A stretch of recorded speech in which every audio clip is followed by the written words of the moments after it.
Amén. Bíblicamente es el espacio donde estudiamos la palabra del Señor con la mente de Cristo. Eso es lo que dice la palabra del Señor. Como usted sabe, estamos estudiando la soberanía de Dios y con esta apertura a lo que es la salvación, que es lo que hemos estado estudiando. Uno hace una intención muchas veces de esto acortarlo, hermano, pero uno a medida que va avanzando se da cuenta que hay cosas que todavía falta poder unir para que no quede en duda y poder tener un conocimiento a través de la palabra. Todo lo que hablamos tiene fundamento en la palabra con citas bíblicas que el Señor nos ha permitido poder disponer. Voy a entregarles 4 citas bíblicas más que hablan acerca de que la elección de Dios respecto a la salvación es soberana, es decir, es el que lo dice. Para que usted vaya tomando nota, vaya tomando apunte, que la vamos a pasar así rápidamente, lo que son estas citas bíblicas. La primera la tenemos en 1 Timoteo, capítulo 1, verso 9, donde siempre tenemos que leer la palabra del Señor y entender lo que está leyendo, no quedarnos solamente con lo superficial.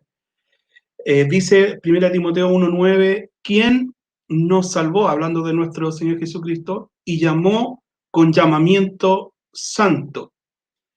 Perdón, hablando acerca de Dios, ¿quién nos salvó y llamó con llamamiento santo, no conforme a nuestras obras? Es decir, si nosotros pensamos que nosotros éramos buenas personas, que éramos propensos al Evangelio, que no éramos tan malos y que por eso el Señor nos escogió, la palabra del Señor lo descarta totalmente, dice que no es conforme a nuestras obras, sino que según el propósito suyo, a la gracia que nos fue dada en Cristo Jesús antes de los tiempos de los siglos. Aquí nuevamente se reafirma lo que es la predestinación, es decir, que fuimos predestinados para ser salvos y esa predestinación estuvo en el corazón de nuestro Dios. Otra cita es Efesios 2, del 1 al 5, ponga atención porque dice, y Él os dio vida. ¿Quién nos dio vida? Dios. Él os dio vida. Es decir, estábamos muertos, porque lo dice, cuando estabais muertos en vuestros delitos y pecados. Es decir, un muerto no puede venir a la vida por sí solo. Un muerto necesita que alguien lo resucite. En este caso, espiritualmente, dice que Él nos dio vida cuando estábamos muertos en delitos y en pecado, en los cuales anduviste en otro tiempo, siguiendo la corriente de este mundo, conforme al príncipe de la potestad del aire, el espíritu que ahora opera en los hijos de desobediencia, entre los cuales, atención, también todos nosotros vivimos en otro tiempo en los deseos de nuestra carne, todos, haciendo la voluntad de la carne y de los pensamientos. Y éramos por naturaleza hijos de ira, no éramos hijos de Dios, éramos hijos de ira, lo mismo que los demás. Pero, aquí viene el pero, Dios, que es rico en misericordia por su gran amor, con que nos amó, aún estando nosotros muertos en pecados, Él nos dio vida juntamente con Cristo, por gracia soy salvo. Nuevamente se repite que no hay virtud en nosotros, no es que nosotros quisimos llegar a Cristo, no es que nosotros quisimos llegar a la salvación, sino que Dios en su afecto, Él por solo misericordia nos predestinó, nos escogió para salvación. Otra cita, Juan 16, del 7 al 8, dice, pero yo os digo la verdad, os conviene que yo me vaya, Cristo está hablando, porque si no me fuera, el Consolador, que es el Espíritu Santo, no vendría a nosotros. Mas si me fuere, os lo enviaré. Y cuando Él venga, atención, convencerá al mundo de pecado, de justicia y de juicio. Es decir, es el Espíritu Santo. Atención, es el Espíritu Santo el que convence de pecado.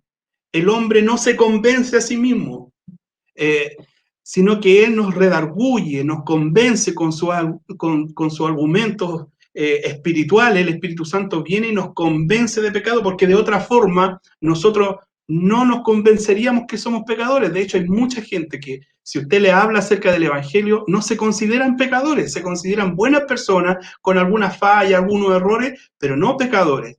Sin embargo, dice que es el consolador, dice que cuando Él venga, Él convencerá al mundo de pecado. Es decir, que cuando tú, nosotros decimos entre comillas, aceptaste a Cristo, no fue porque tú lo decidiste, sino que el Espíritu Santo vino sobre tu vida, vino sobre mi vida y nos convenció de que éramos pecadores. Eso es lo que la palabra de Dios está diciendo. Entonces, por eso hay una actividad de Dios Padre soberano que envía su Espíritu Santo para redarguir tu corazón, para convencerte de que eres un pecador, de que yo soy un pecador y que necesitamos arrepentirnos. Entonces, es el Espíritu Santo el que nos convence de que somos desobedientes, de que somos pecadores. Otra cita bíblica, Juan 1, del 11 al 13, dice, a lo suyo vino, muy conocido, y los suyos no le recibieron, más a todos los que le recibieron, a los que creen en su nombre, Él les dio la potestad de ser hechos hijos de Dios, los cuales, atención, no son engendrados de sangre, ni de voluntad de carne, ni de voluntad de varón, sino de Dios. Es decir, que aquí no hubo una voluntad humana, no hubo un deseo, no hubo algo que nosotros pudiésemos hacer, porque dice que estos son engendrados no de sangre, ni de voluntad de carne, ni de voluntad de varón, sino que son engendrados por Dios. Bien, entonces ahí teníamos las últimas 4 citas que yo quería compartir con ustedes para que ustedes tomen apunte de estas citas bíblicas que dejan muy en claro de que todo lo perfecto, como dice la palabra de Dios, todo lo perfecto viene de Dios, y eso incluye el arrepentimiento, la fe, de creer, de hacer a Cristo parte de nuestra vida. Todo eso Jesús, que es quien está con nosotros, enviado por el Padre, lo provoca en nuestra vida, y también el Espíritu Santo. Entonces, atención, es el Espíritu Santo, es el que convence de pecado. Entonces, ya hemos visto que Dios actúa en la soberanía de la salvación. La típica pregunta que viene como humanos, ¿cierto? Es que si Dios ya los escogió, si Dios ya hizo la elección, si Dios ya nos predestinó antes de la fundación del mundo, si Él ya sabe quiénes son los escogidos, si Él ya sabe quiénes son los que van a atender el llamado de Dios, entonces, ¿para qué predicamos? Esa es la pregunta, yo creo, lógica como humano que nosotros nos hacemos. Entonces, ¿para qué Dios nos hace predicar si Él ya lo hace? ¿Por qué no nos ahorramos el trabajo y que Dios llame de una a todos los que Él predestinó y nos evitamos problemas? Vamos a ver por qué tenemos que predicar, porque parece como que algo que se contrapone a la voluntad de Dios. Primero que nada, lo que vamos a ver, 3 citas bíblicas que hablan de la importancia de predicar el Evangelio.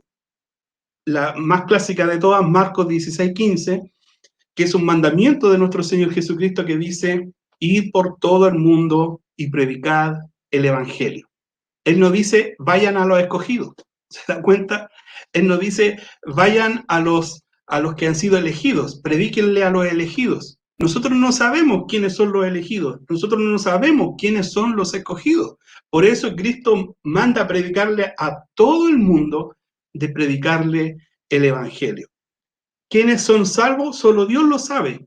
Solo Dios lo sabe. Por eso la orden es a predicarle a todo el mundo. Ustedes dicen, pero ¿para qué nos complicamos tanto? Pero mire, vamos a seguir. 1 Corintios 9, del 16 al 18, Pablo dice, ay de mí si no anunciar el Evangelio. Es decir, él está reconociendo que es una responsabilidad, es una orden de predicar el Evangelio. Romanos 10:15 dice, cuán hermosos son los pies de los que anuncian las buenas nuevas, es decir, el Evangelio, porque Evangelio significa buenas noticias. Entonces, hay al menos 3 citas bíblicas que hablan de la orden de predicar. Entonces, tenemos dos problemas. Una, que no sabemos quiénes son los escogidos, quiénes son los elegidos. Dios nos manda a predicar, y por otro lado tenemos que Dios es soberano, que Él elige, que Él escoge a los salvados. Entonces, ¿cómo hacemos que estas dos cosas conversen de alguna forma? Para poder hacer esta comparación, vamos a ver ejemplos de predicación. 3 ejemplos de predicación donde Cristo le predica a gente, ¿ya? Pero también en la misma predicación de Jesús se ve, como dice aquí, la soberanía de Dios actuando simultáneamente. Es decir, vamos a ver a Jesús predicando así como el que quiera, así como queriendo decir, depende de ustedes venir al Señor, a Dios. Inmediatamente vamos a ver cómo la soberanía de Dios está actuando en esa predicación, ¿ya? Entonces, prepárese, yo a esto le llamo los capítulos pares de Juan, porque vamos a ver el capítulo 6, el 8 y el 10, que todos tienen la misma estructura. Predica a Jesús, pero inmediatamente señala la soberanía de Dios en la predicación. La primera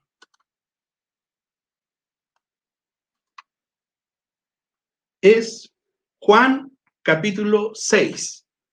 Juan capítulo 6 habla acerca de que Jesús es el pan de vida, ¿no? Yo creo que usted lo ha escuchado. En Juan capítulo 6, en el verso 35 y 36, Jesús dice lo siguiente: yo soy el pan de vida, el que a mí viene nunca tendrá hambre, y el que en mí cree no tendrá sed jamás. Mas os he dicho que aunque habéis visto, no creéis. Si usted se da cuenta, esa es como una predicación, es como decirle, el que a mí viene nunca tendrá sed, el que en mí cree, es como que da a entender como que creer en Cristo dependiera de la persona, porque Jesús dice, el que en mí cree, no sé si lo logro explicar bien, es como que abre la posibilidad de acercarse a Dios. Juan, eso es lo que hemos visto, Juan 6, 35 y 36, pero dentro del mismo capítulo 6, pero en el verso 37, dice, es decir, a continuación de la predicación, Jesús dice, todo lo que el Padre me da, vendrá a mí. Y el que a mí viene, no le echo fuera. El 37 hace el énfasis de que todo lo que el Padre le ha dado a Cristo, va a venir a Cristo.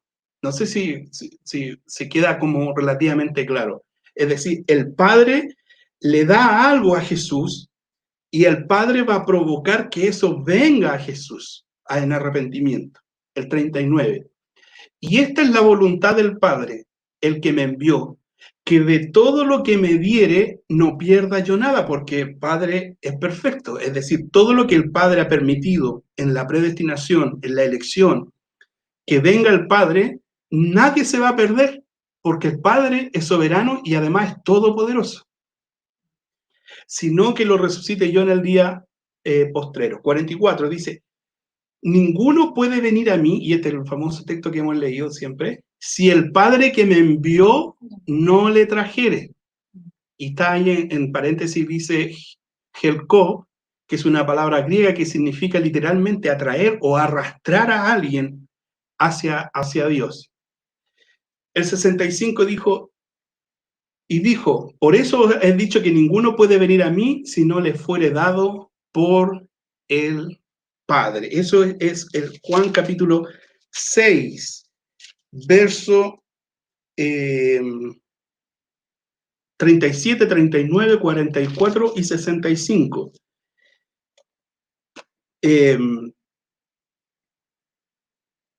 Anote ahí también el verso 64, que no lo puse, pero dice, pero hay algunos de vosotros que no creen, dice Jesús.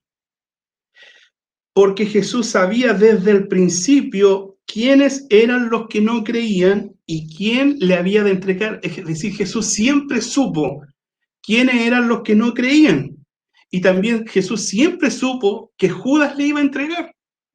Por eso es tan grande la soberanía de Dios, el poder de Dios, porque yo siempre he dicho que a Dios no es que se le pille desprevenido o que algo que se le fue, sino que todo está en su voluntad, en su soberanía, cuidadosamente cuidado para que esto no suceda. Ese capítulo 6 me suena que algunos lo rechazaron, algunos discípulos se fueron, pero hay otros que aceptaron el Evangelio, como Pedro, que le dijo, Señor, ¿a quién iremos?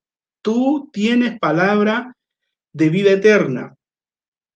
El 70 dice, Jesús le respondió, ¿no os he escogido yo a vosotros los 12? Es decir, Jesús le dice, bueno, si tú crees es porque yo te escogí, es porque yo te elegí.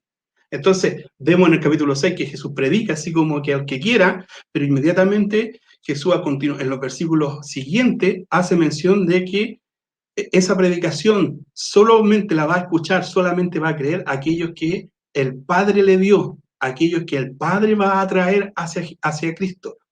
Y gloria a Dios porque dentro de eso estás tú y estoy yo, que en su corazón, en Dios el Padre, estaba que nosotros fuésemos atraídos, que el Espíritu Santo nos convenciera de pecado y que llegáramos a sus plantas maravillosas.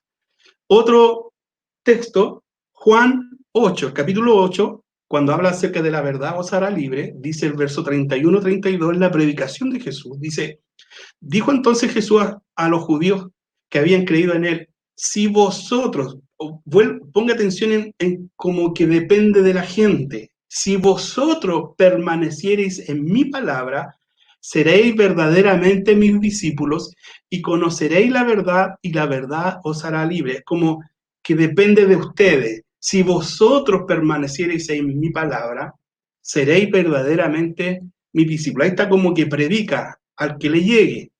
Pero en los versículos siguientes, en el mismo capítulo 8, pero en el verso 36 dice, así que si el Hijo os libertare, seréis verdaderamente libres. Es decir, el ser libre no depende del hombre, no depende de la mujer. El ser verdaderamente libre depende de Cristo. Dice, así que si el Hijo os libertare, seréis verdaderamente libres.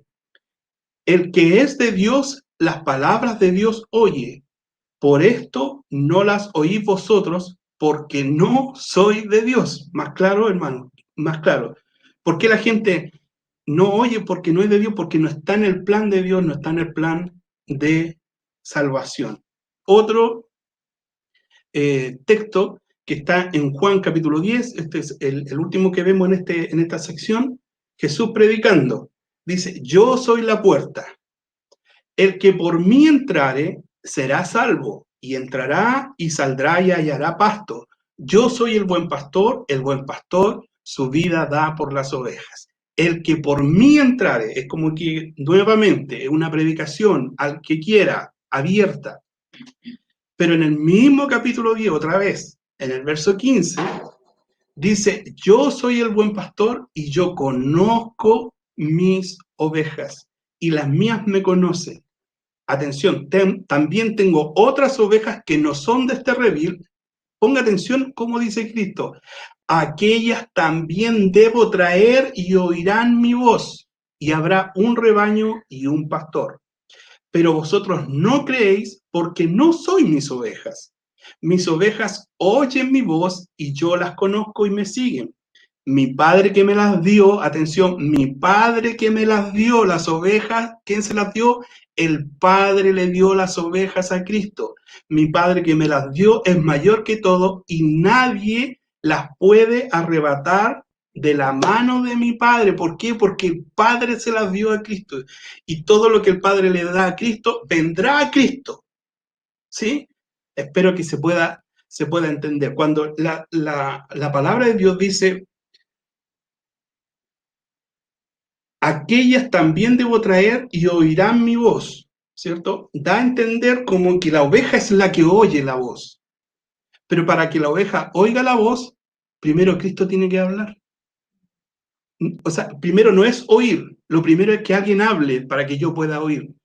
Entonces también ahí se establece que cuando una oveja oye la voz del pastor, es porque el pastor habló primero, es porque la voz de salvación salió del pastor hacia la oveja. Por eso la oveja puede oír, y la palabra de Dios dice que los que no pueden oír es porque no son ovejas de ese pastor.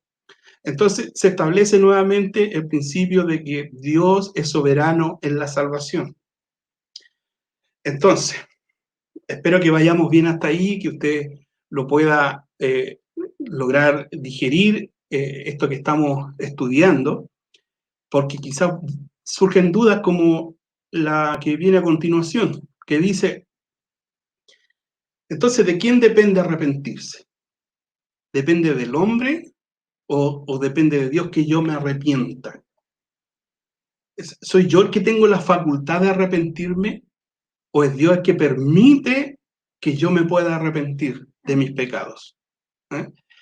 ¿El hombre por sí solo podrá arrepentirse? Si Dios no viene a la vida del hombre, ¿el hombre por solo podrá reconocer sus pecados? No, no lo va a reconocer. ¿Sabe por qué? Porque está muerto en delito y en pecado y porque su deseo constante es el mal, es desobedecer a Dios. Eso es lo que el hombre quiere hacer. Ahora, el hombre sí tiene responsabilidad porque si no se arrepiente, obviamente hay castigo para la persona que no se arrepiente. Nos estamos metiendo ahí en un problema bien engorroso de poder entender, porque el hombre es responsable, el que no se arrepiente es 100% responsable. Gloria a Dios. ¿De quién depende entonces arrepentirse? Vamos a ver por la palabra, porque la palabra es la que nos tiene que hablar de quién depende que yo me pueda arrepentir de mis pecados. Depende de Dios. Mire, alguna cita, anote esto. Segunda Timoteo 2:25. Pablo, recomendando a Timoteo, le dice que con mansedumbre corrija a los que se oponen, por si quizás Dios les conceda que se arrepientan para conocer la verdad. ¿Lo leyó? ¿Lo escuchó? A ver si quizás Dios les conceda que se arrepientan para conocer la verdad. Otro, Hechos 5:31.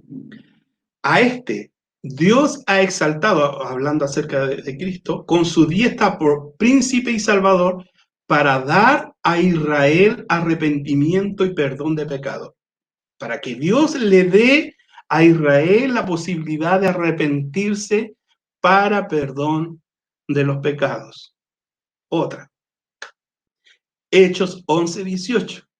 Dice, entonces, oídas estas cosas, callaron y glorificaron a Dios diciendo, de manera que también a los gentiles, atención, ha dado Dios arrepentimiento para vida.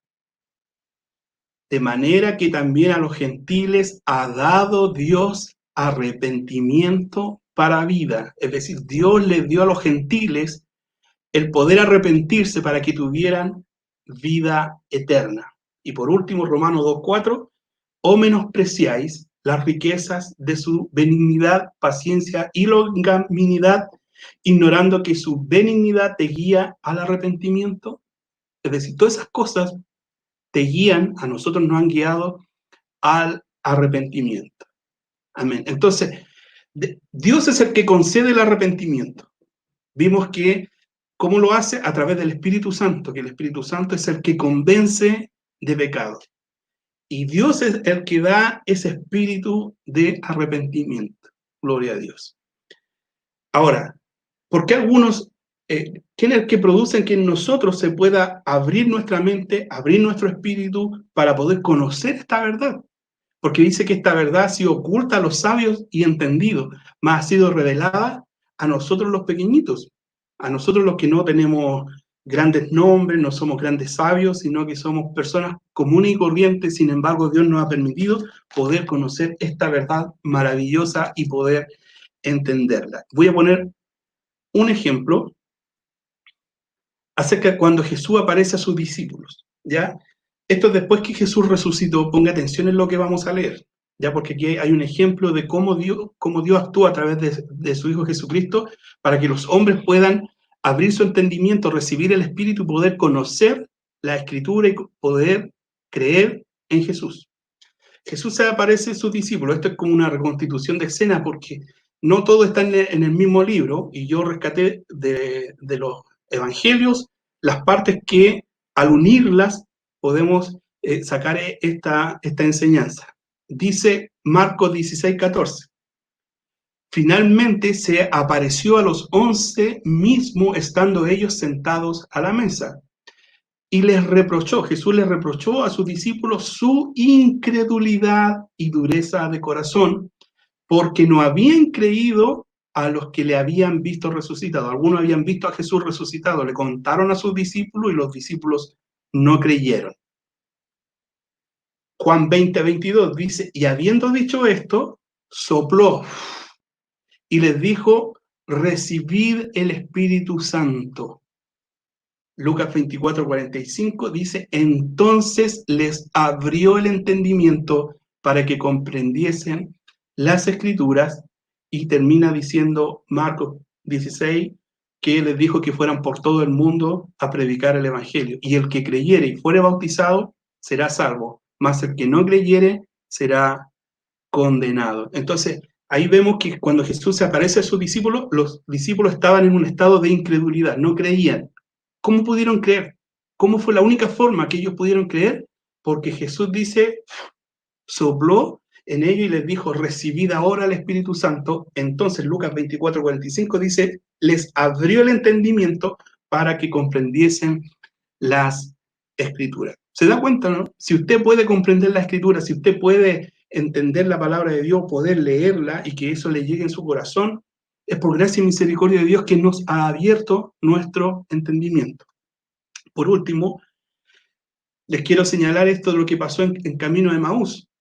También dice que iban caminando, no se lo voy a leer, pero dice que Jesús mismo se acercó, caminaba con ellos, mas los ojos de ellos, dice, estaban velados, estaban cerrados para que no conociesen. Eso está en Marcos capítulo 16, verso 13 al 34, por si usted después lo quiere leer con mayor detención.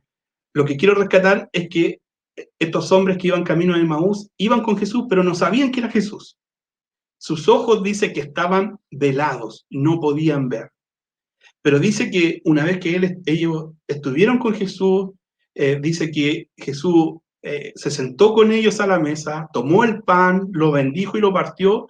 Dice, y entonces le fueron abiertos los ojos y le reconocieron. Y ahí ellos pudieron decir, ¿acaso por eso nos ardía el corazón, ¿cierto? A nosotros mientras nos hablaba en el camino y cuando nos abría las Escrituras, ellos ahora entendieron que era Jesús, porque Jesús permitió abrirle el entendimiento. Y entonces ellos pudieron decir al finalizar que verdaderamente el Señor había resucitado. O sea, ellos estaban, sus ojos velados, aun cuando lo estaban viendo que era Jesús, pero no sabían que era Jesús, hasta que Jesús le abrió los ojos para que lo reconocieran. ¿Se da cuenta o no? Que si nosotros estamos en los caminos del Señor, solamente por gracia y misericordia de nuestro Dios. Entonces, la pregunta inicial era, ¿para qué predicamos entonces? A lo mejor usted dice, bueno, hablo tanto, pero al final, ¿para qué predicamos? Y la misma palabra lo responde. Y esto quiero que también que usted lo tenga muy claro. En 1 Corintios 1:21 dice, pues ya que en la sabiduría de Dios el mundo no conoció a Dios mediante la sabiduría, agradó a Dios salvar a los creyentes por la locura de la predicación. Y ahí está la respuesta. Ahí está la respuesta. Lo puse en la traducción viviente, nueva traducción viviente, para que se pueda entender más.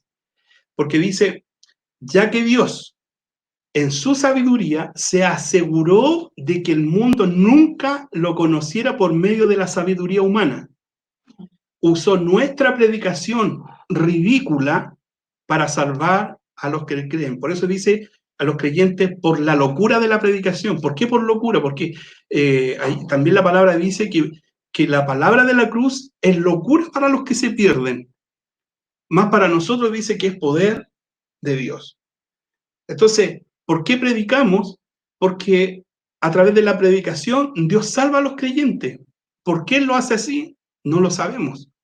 Pero a través de la predicación, cuando nosotros predicamos, Jesús predicó, pero finalmente todos los que vinieron a Jesús eran los que el Padre había predestinado. ¿Por qué predicamos? Porque a través de la predicación es el medio por el cual Dios salva a los creyentes. ¿Cómo se produce? No lo sabemos. No sabemos qué sucede en la predicación. Muchas veces nosotros solamente hablamos, pero Dios a través de su Espíritu Santo redarguye en las personas y las convence de pecado. Porque Dios aseguró lo que dice 1 Corintios, que nadie lo conoce. Usted no puede ir a la universidad para conocer a Dios. No puede hacer un curso para que Dios habite en su corazón. ¿Por qué? Porque Dios se aseguró, dice 1 Corintios 1:21, de que el hombre no le conozca por la sabiduría humana, sino la única forma de llegar a los pies de Cristo es a través de la predicación. Y esta predicación es locura.